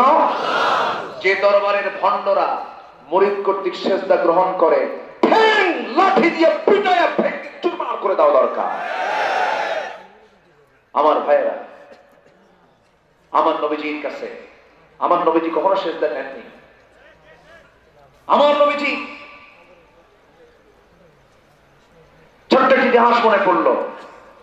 মক্কায় যখন তার দাওয়াতি কাজ বন্ধ হলো, আবু জেহেল ফরমান জারি করলো, মুহাম্মদের দাওয়াতি কাজ বন্ধ, দলীয় নিবন্ধন বন্ধ, কোন প্রকার কাজ টাজ করতে পারবে না।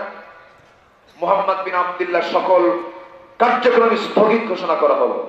মুহাম্মদ বিন আব্দুল্লাহকে গৃহবন্দী করা হলো। আমার নবী যে ঘর থেকে বের হতে পারেন না। হঠাৎ করে তার মধ্যে একটু চিন্তা আসলো, না, আমি একটু তায়েফবাসীকে কালিমার দাওয়াত দিতে যাব। রওনা করলেন তায়েফের দিকে। পাহাড়ি অঞ্চল, পায়ে হেঁটে চলে গেছেন তায়েফে। তায়েফের মানুষকে যখন বলে ফেললেন, কুলু লা ইলাহা ইল্লাল্লাহ, এই কথা যখন বলে ফেললেন, তায়েফের মুরব্বী শ্রেণীর লোকেরা অসম্পাচরণ করে, বর্বরাচরণ করে উচ্ছৃঙ্খল যুবকদেরকে লেলিয়ে দিল। বলল, তোমার হাতের মধ্যে পাথর নিয়ে মুহাম্মদকে রক্তে রঞ্জিত করে দুনিয়া থেকে বিদায় করে দাও। চোখা চোখা পাথর নিল, নবীজির মাথা থেকে পা পর্যন্ত আবাদ মস্তক মেরে মেরে রক্তাক্ত করে দিল। পাগল মনে করে তাকে মারল। যেই দেহে মশা মাছি পর্যন্ত পড়াটা হারাম করে দিয়েছেন মহান রব্বুল আলামিন, যেই বিশ্ব নবী দিনের বেলা সূর্যের আলোতে যখন তিনি বের হতেন, সূর্যের নিচে একখণ্ড মেঘ রেখে দিয়া আল্লাহ তার রাসূলকে ছায়ার মধ্যে রেখে দিয়েছেন। সেই রাসূল কালিমার দাওয়াত দিতে গিয়া তায়েফের ময়দানে এমনটা মার খেলেন, মাথা রক্তগুলো গড়িয়ে গড়িয়ে পার তলা পর্যন্ত চলে এলো। জুতার তলার সঙ্গে পায়ের তলার জমাট বেঁধে গেল। নবীজি মুখ থুবড়ে জমিনে পড়ে গেলেন। সবার মনে মনে এটাই চিন্তা হলো, মুহাম্মদ বুঝি দুনিয়া থেকে বিদায় নিয়েছে। আমার নবী যারা দুনিয়াতে বেঁচে নাই, নবীজি ইন্তেকাল করেছেন, সব চলে গেছে নবীর সামনে থেকে। কিছুক্ষণ পরে তারা মুস্তা ফিরে গেল। জিবরিল আমিন এসে বললেন, ইয়া রাসূলুল্লাহ, আপনার এই হালত দেখে আল্লাহ তাআলা আমাকে তাড়াতাড়ি পাঠিয়েছেন। আজকে আপনি যা বলবেন তাই হবে। ওই যে দুই দিকের পাহাড় চাপা দিয়ে তায়েফকে শেষ করে দেব, খতম করে দেব। আবার নবীজি বলেন, ভাই জিবরাইল, আমি মুসার মতো দোয়া করব না, ধ্বংসের আমি কামনা করব না। এই তায়েফের মানুষগুলো আমাকে চেনে নাই, আমাকে বুঝে নাই, না জেনে না বুঝে আমাকে রক্তাক্ত করে দিয়েছে। আমি এদের জন্য আল্লাহর রহমত কামনা করি, তায়েফের জন্য আমি আল্লাহর কাছে ভালো দোয়া করি। সেই দোয়ার ফসল এমন, এই নিজের চোখে তায়েফ শহর দেখে এসেছি। গোটা পৃথিবীতে যত ফল উৎপন্ন হয়, সবচেয়ে সুন্দর, সবচেয়ে মিষ্টি ফল তায়েফ উৎপন্ন হয়। আমার নবীজি উল্টো তাদের জন্য দোয়া করে সেখান থেকে চলে আসলেন। সেখান থেকে যখন তিনি চলে আসবেন পিছন দিকে বারবার তাকান শত্রু আবার আক্রমণ করে কিনা। আমার নবীজি পিছন দিকে ফিরে তাকায়া দৌড় মেরে মেরে সেই জায়গা থেকে তিনি চলে আসলেন। সামনের দিকে এগিয়ে গিয়ে আর হাঁটতে পারছেন না। 3 দিনের না খাওয়া বিশ্ব নবী, 3 দিন তিনি খান নাই। নবীজির পেটটা পেটের সঙ্গে লেগে গেছে, হাঁটতে পারছেন না। সামনে আঙ্গুরের বাগান পেলেন, আঙ্গুরের বাগানের মধ্যে ঢুকলেন, ঢুকে সেন্সলেস হয়ে পড়ে থাকলেন। রক্তাক্ত বিশ্ব নবীকে দেখে ওই বাগানের কেয়ারটেকার এক যুবক রাসূলকে দেখি মনে মনে চিন্তা করলো, মনে হয় এই যুবকটা বাঁচবে না, দেখি শেষ চেষ্টা করি।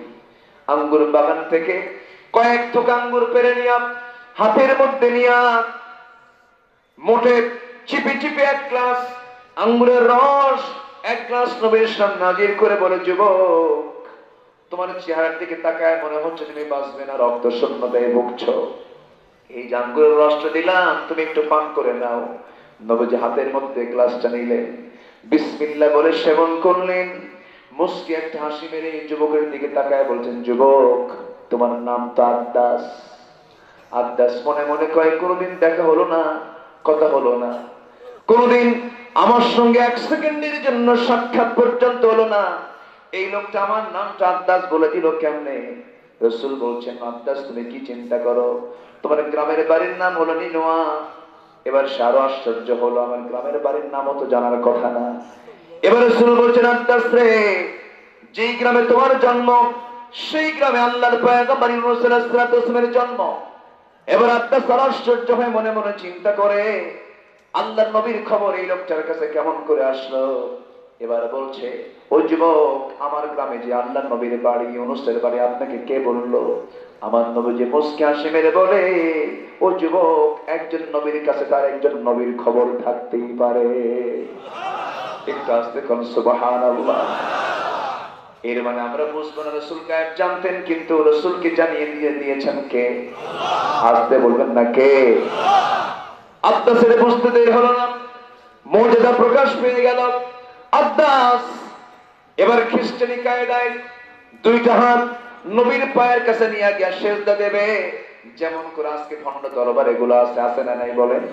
আচ্ছা, আমার নবীজি সেই সেজদাকে গ্রহণ করলেনই না, বরঞ্চ যুবক আদ্দাসের 2টা হাত শক্ত করে চেপে ধরলেন, সোজা করে বুকের সঙ্গে বুক লাগায় দিয়ে বললেন, তুমিও বান্দা আমিও বান্দা, তোমার দায়িত্ব আল্লাহর দাসত্ব করা, আমার দায়িত্ব আল্লাহর দাসত্ব করা, কিন্তু বান্দা বান্দার কোনোদিন দাসত্ব করতে পারে না।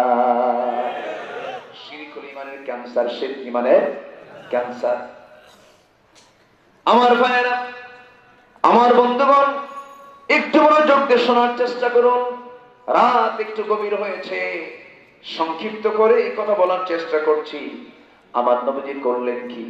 খ্রিস্টানি কায়দায় যখন সে সেজদা দিতে নিল, আমার নবীজি তাকে চট করে 2টা হাত শক্ত করে ধরলেন, বুকের সঙ্গে বুকের আলিঙ্গন করলেন আর বললেন, শোনো আদ্দাস, এই পৃথিবীতে মানুষ মানুষকে কখনো সেজদা দিতে পারে না। আদ্দাস মনে মনে চিন্তা করে, না না, এই লোকটা আসলে আল্লাহর পয়গম্বর। জোরে কোন সুবহানাল্লাহ। যার মধ্যে কোনো অহংকার নাই, যার মধ্যে কোনো প্রাউড নাই, যার মধ্যে কোনো হাসি ছাড়া তার চেহারা নাই, ইনি যে আল্লাহর পয়গম্বর কোনো সন্দেহ নাই। সঙ্গে সঙ্গে সেই যুবক বলে ফেললো, আশহাদু আল্লা ইলাহা ইল্লাল্লাহু ওয়াহদাহু লা শারীকা লাহু ওয়া আশহাদু আন্না মুহাম্মাদান আবদুহু ওয়া রাসূলুহু। হেদায়েতের মালিক কে? আল্লাহ। আরো জোরে আল্লাহ। আদ্দাস কোথাকার মানুষ? কালেমা পড়ে মুসলমান হন। আবু জেহেলের বাড়ি নবীর ঘরের সাথে, কালেমা তার জোটে না। হেদায়েতের মালিক কে? আল্লাহ। অনেকে বলে হুজুর, অনেকে বলে আমার জন্ম যদি রাসূলের সময় হতো, রাসূলকে দেখতাম, সামনে বসে থাকতাম, কতটা ধন্য হতো আমার জীবন। এরকম অনেকে চিন্তা এরকম বলে না? এরকম বলে। আমার ভাষাকে বলবো, তুই ওই সময় জন্মগ্রহণ করে যদি আবু জেহেল হইতি, কি কথা বোঝেন নাই? তার সাথে আমরা অনেক ভালো আছি, ভালো আছি না? বলি আলহামদুলিল্লাহ, জোরে বলি আলহামদুলিল্লাহ। আমার নবীজি মার খেয়ে রক্তাক্ত দেহ নিয়ে মক্কায় আসলেন। মক্কায় এসেও কি কোনো আরাম আছে? আরাম নাই। হঠাৎ করে সকালবেলা দরজা খুলেই দেখেন আবু বকর সিদ্দিক রাদিয়াল্লাহু তাআলা রক্তাক্ত নাক নিয়ে নবীর সামনে দাঁড়িয়েছেন। রাসূল বলছেন, আবু বকর, তোমার নাকটাকে বোচা করে দিল, রক্তাক্ত কে করে দিল?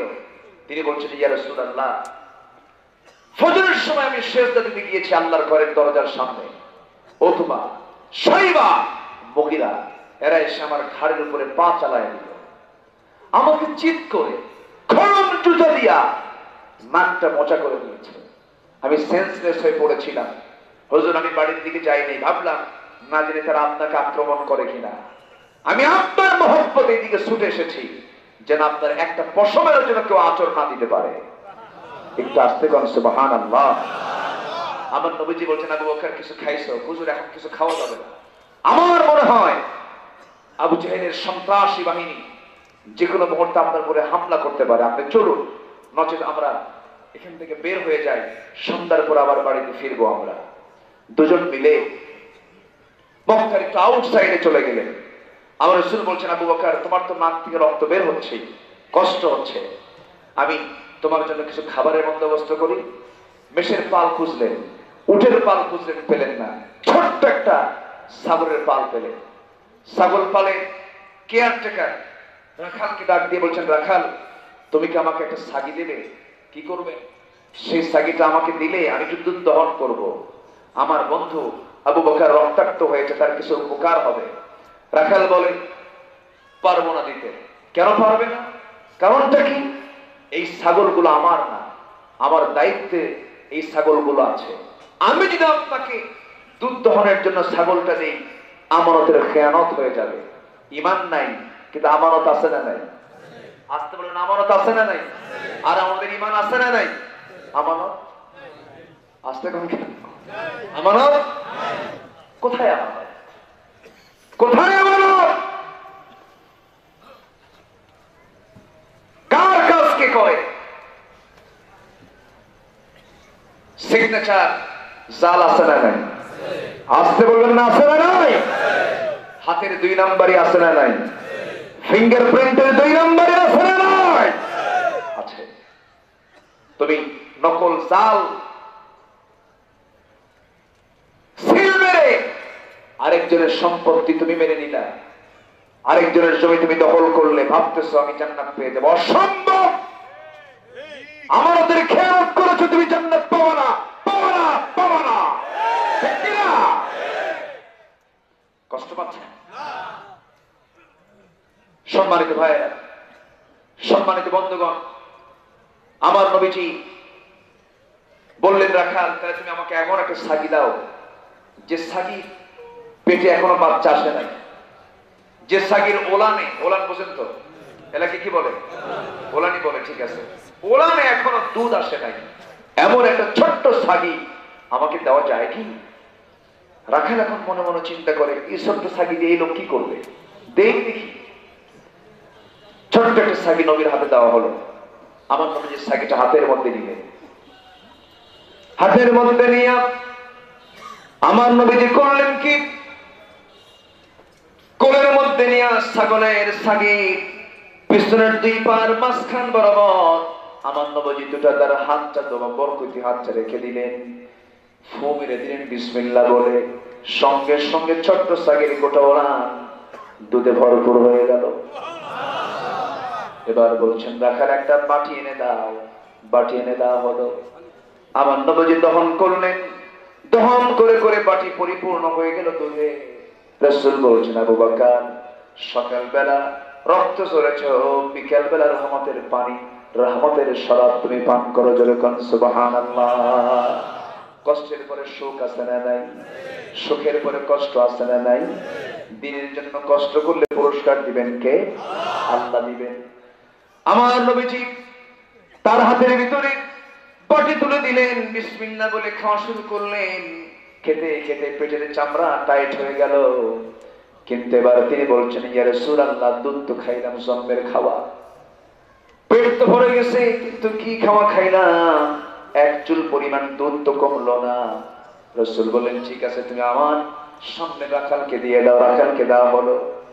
রাখাল তো বিসমিল্লাহ বলা বোঝে না, সে যখন মুখটা যখন বাটিতে রেখে দিয়েছে, খাওয়ার জন্য মুখ লাগিয়ে দিয়েছে বাটির মুখে, পাত্রের মুখে, নবজি বিসমিল্লাহ বলে দিলেন, সে খেতে লাগলো, পেট ভরে সে তার দুধ পান করলো, বাটি থেকে দুধ কমে না। রাসূল বললেন, শোনো, এই দুধ আরো কিছু আল্লাহর বান্দা এখানে থাকলেও তারা কমাতে পারতো না, যতক্ষণ না আমার ঠোঁট এই পাত্রে না লাগাবো। একটু আস্তে কোন সুবহানাল্লাহ। নবজি আগে খেতেন না খাওয়াতেন? আস্তে কোন কেন? খেতেন না খাওয়াতেন? খাওয়াতেন আগে। এমনকি বাড়ির বউ পর্যন্ত রাসূল আগে খাওয়ায় দিতেন। আম্মা জান আয়েশা বলেন, আমি নবীর কাছে দুধের গ্লাস নিয়ে বলতাম, ইয়া রাসূলুল্লাহ, উটনির দুধ। নবীজি প্রত্যেক রাতে উটনির দুধ পান করে ঘুমাতেন। যুদ্ধ করার জন্য শক্তির দরকার আছে না নাই? শুধু আমরা ওয়াজ শুনেছি রাসূল না খেয়ে থাকছেন, না খেয়ে থাকছেন। ইসলাম মানে না খেয়ে থাকে না। ইসলামের ইতিহাসে এমন আছে, রোজার মাসে রোজা ভেঙে যুদ্ধ করা। আস্তে কোন আছে না নাই? তাজা হতে হবে, শক্তিশালী হতে হবে। ইসলাম মানে দুর্ভিক্ষ নয়, ইসলাম মানে অভাব অনটন নয়, ইসলাম মানে না খেয়ে থাকা নয়, ইসলাম মানে ফকির জীবন নয়, ইসলাম মানে হলো সমৃদ্ধি, ইসলাম মানে হলো উন্নতি।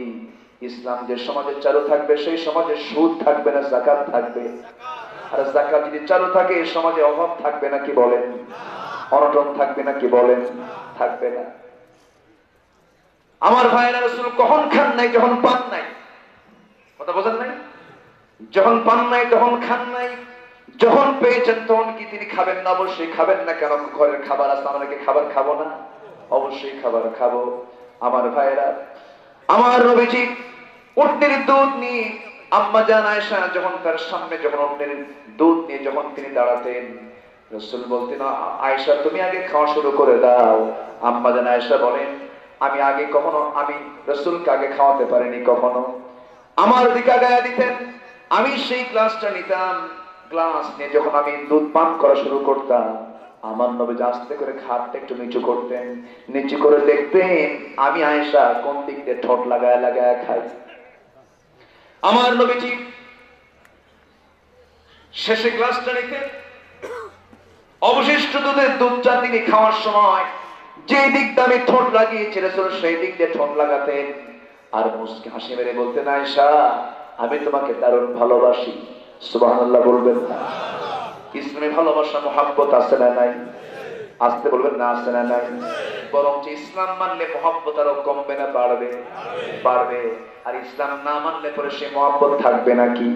সেই ভালোবাসা, সেই প্রেমগুলো এখন ঘরে না বাইরে? হ্যাঁ, প্রেমগুলো কোথায় চলে গেছে? সব ঘরের মধ্যে না গাছতলা, ঘরের মধ্যে না বটতলা। আমার ভাইয়েরা, আমার নবীজি কখন আগে খান নাই, সবাইকে আগে খাওয়ায় দিয়েছেন। আমার নবীজি খাওয়াতে খুব পছন্দ করতেন। আম্মা জান আয়েশা বর্ণিত হাদিস, আমি উটের গোশতগুলো খেয়ে খেয়ে হাড়গুলো রেখে দিতাম, নবীজি হাড়গুলো চুষতেন আর মুস্কি মুস্কি হাসি মারতেন। ইসলাম কত সুন্দর, নবীজি তা সুন্দর করে সবার সামনে ফুটে তুলেছেন। আমার ভাইয়েরা, আমার বন্ধুগণ, নবীজি এবার করলেন কি? সেই বাটিটা নবীর হাতে তুলে নিয়ে তিনি খেয়ে নিলেন। বাটির দুধ শেষ হয়ে গেল। এবার রাখালকে বলছেন, রাখাল তুমি থাকো, আমরা চলে যাচ্ছি। রাখালের চোখে পানি টলমল করে। রাখাল বলে, আমিও যাব আপনাদের সাথে। কি পরশ পাথর জুড়ে বলে সুবহানাল্লাহ। আমার নবীজির লজ্জা এমন ছিল, একজন পুণ্যবতী নারী যেমন লজ্জা থাকা উচিত, এমন জাতীয় লজ্জাশীল ছিলেন মুহাম্মদ সাল্লাল্লাহু আলাইহি ওয়াসাল্লাম। আমার নবীজি এত সরল ছিলেন, তার মতো সরল পৃথিবীতে আর দ্বিতীয় মানুষ ছিল না। আমার নবীজি ডান দিকে তাকানোর প্রয়োজন হলে পরে আর চোখে কখনো তাকান নাই। বাম চোখে তার বাম দিকে তাকাতে গেলে আর চোখে কখনো তাকান নাই। বাম দিকে তাকানোর দরকার, ঘাড় ঘুরে তিনি তাকিয়েছেন। ডান দিকে তাকানো দরকার, ডান দিকে ঘাড় ঘুরে তাকিয়েছেন। আঁকা বাঁকা করে তিনি কখনো নজর দিতেন না। নবীজি যখন হাঁটতেন বুক উঁচু করে কখনো হাঁটতেন না। নবীজি রাস্তায় যখন হাঁটতেন দুই বৃত্তাঙ্গুলের দিকে ভর দিয়ে দিয়ে মাথা নিচু করে করে বিনয়ী বান্দা হয়ে হাঁটতেন। জোরে বলি সুবহানাল্লাহ। যুবকরা সেই নবীর মডেল গুলোকে ফলো করো। রাস্তায় কিছু হোন্ডা চালায়, বাইক চালায়, আছে না নাই? কিছু বাইকার আছে, এখানে পুলিশ সদস্য ভাইরা আছেন। এই যে বাইকাররা, যুবকরা, তোমরা যে উশৃঙ্খল হয়ে হোন্ডা গুলো চালাও, এগুলো কিন্তু তোমার বিনয়ী চরিত্রে তোমার আচরণ না, এগুলো ঠিক না। মাথার চুলগুলো দেখবেন কি সাইজে চুল কাটে, আছে না? মাথার চুল কেটে সুন্নতে মুহাব্বত নাকি? মাথার চুলগুলো দুই দিকে চুল নাই, পিছনেও চুল নাই, মাথার উপরে গোল করে দক্ষিণ তালপট্টির দিক, ঠিক না? আছে না নাই? যখন বলা হয় যুবক তোমার মাথার চুলের কাটিংটা তুমি কোথায় পেয়েছো, মেসি, তুমি কই নেইমার, তুমি কি কুত্তা, আছে না নাই? এগুলো মডেল করা যাবে না। প্যান্ট পরে, শার্ট পরে, নতুন প্যান্ট কিনে আনে, হাঁটুতে ছেঁড়া। আচ্ছা, হাঁটুতে ছেঁড়া হলে নামাজ হবে? আসতে কোন কেন? হাঁটু যদি ছেঁড়া থাকে, হাঁটু ঢাকা কি সুন্নাত না ফরজ? হাঁটু ঢাকা কি ফরজ? নাভি ঢাকা কি ফরজ? নাভিও ঢাকা ফরজ, হাঁটু ঢাকাও ফরজ। নাভির উপরে আর হাঁটুর নিচে এইটুকু জায়গা তোমাকে ঢাকতেই হবে, তোমার জন্য ফরজ। কে করেছেন? এখন সে শার্ট আর প্যান্ট হাঁটু ঢাকে, বলেন হাঁটু ঢাকে? শার্ট দিয়া নাভি ঢাকে? নাভিও ঢাকে না। প্যান্টে নাভি ঢাকে না। প্যান্ট এত নিচে পড়ে, প্যান্টের যে কি করে এটাকে বেল্ট, এটা এত নিচে, নাভি থেকেও আরো নিচে, আরো নিচে, সীমান্ত বর্ডার। আমি কি ভুল বলতেছি? এই হলো প্যান্ট, এত নিচে প্যান্ট পরে। আমি অনেকদিন আগে এক মসজিদে নামাজ পড়তে যাচ্ছি, ঢুকেই তো আগে প্রথমে 2 রাকাত সুন্নতের নিয়ত করতে হয়। 2 রাকাত নফল নামাজ পড়েছেন মুহাম্মদ সাল্লাল্লাহু আলাইহি ওয়াসাল্লাম। মসজিদে ঢুকেই এই নামাজ রাসূল কখনো বাদ দেননি, ঢুকেই তিনি 2 রাকাত নামাজ আগে পড়তেন। আর আমরা ঢুকেই দেখি লেখা থাকে লাল বাতি চলাকালীন অবস্থায় নামাজ পড়া নিষেধ। আসেন নাই? বলেন এটা ঠিক না। মসজিদে ঢুকবো, কয় রাকাত নামাজ পড়বো? 2 রাকাত, এটা রাসূল পড়েছেন। তো আমি ঢুকি, নামাজ শুরু করবো, এমন অবস্থায় দেখি এক যুবক নামাজে দাঁড়ায় গেছে, এরকম প্যান্ট আর শার্ট নিয়ে। ভাবলাম দেখি তো নামাজ কেমন হয়। রুকুতে গেছে, রুকুর ঠেলায় দেখি প্যান্ট নিচে, শার্ট উপরে, মাঝখানে নাই। তো ভাবলাম এই তো রুকু, দেখি সেজদায় কি হয়। সেজদায় যখন গেছে, সেজদার ঠেলায় দেখি প্যান্ট খুইরা আন্ডার প্যান্ট বেরিয়েছে। আছে না? আসতে বলবেন এগুলো আছে না নাই? তাহলে এটা কি পোশাক কি সতর ঢাকা হলো? যে পোশাকে তোমার সতরই ঢাকবে না, সে পোশাক তো পোশাক না, ওটা পোশাকের মধ্যেই পড়ে না। আবার মেয়েরা যে পোশাক গুলো পরে, মেয়েদের যে পোশাক যেটা পরা দরকার, সে জাতীয় পোশাক কি আজকে মেয়েদের গায়ে আছে? না। মাথা থেকে পা পর্যন্ত ঢাকতে হবে, ঢিলা ঢালা কাপড় চোপড় পুরুষকেও পরতে হবে, মহিলাকেও পরতে হবে, ঢিলা ঢালা। বডির ফিটনেস বের করা যাবে না। বুকের উপরে প্রশস্ত চাদর দিতে হবে, নিতম্ব গোটা চাদর নিয়ে ঢেকে ফেলতে হবে। সম্ভ্রান্ত পরিবারের মতো মাকে চলতে হবে, উদ্ভ্রান্তের মতো যৌন সুশ্রীপূর্ণ কোন পোশাক পরা যাবে না। আর আমার মা, আমি শুনেছি এখানে অনেক মা বোন আসছেন না, অনেক মা বোন আজকের মা ফিরে এসেছেন। মাদেরকে বলবো, চাচুদা ভাই, মামাতো ভাই, খালাতো ভাই, দুলা ভাই, দেবর, ভাসুর, দেখা করা জায়েজ? আসতে কোন কেন? দেখা করা জায়েজ। আর এই জাতীয় লোকের সঙ্গে যারা পর্দা করতে পারে, এটাই হচ্ছে সলিড 1 নাম্বার পর্দা। এটা